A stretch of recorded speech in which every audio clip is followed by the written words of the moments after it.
მოიპოვოთ.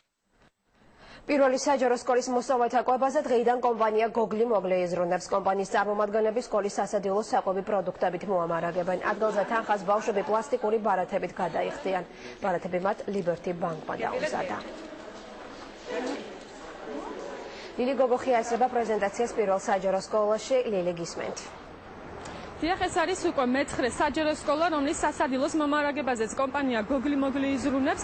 აქ ანგარიშწორება მოხდება ელექტრონული ბარათებით, რაც იმას ნიშნავს, რომ მშობელს საშუალება ექნება ელექტრონულ ბარათზე ბავშვს მისთვის სასურველი თანხა ჩაურიცხოს, მოსწავლე კი ამ თანხის გამოყენებას მხოლოდ და მხოლოდ სკოლის სასადილოში შეძლებს გამოიყენოს. ეს სასადილო უკვე დაათვალიერა განათლების მინისტრმა და მან აღნიშნა, რომ ასეთი პროგრამები აუცილებელია და მნიშვნელოვანია მოსწავლეების უსაფრთხოებისთვის.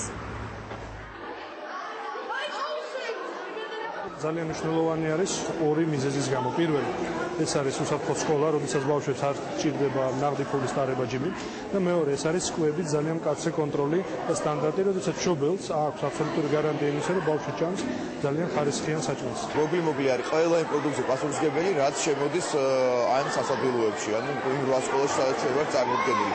ყველა პროდუქცია არის სხვადასხვა სახის, სპეციალურად მორგებული ბავშვებისთვის.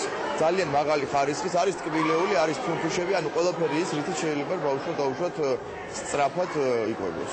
ძალიან კაია სულ გემრიელი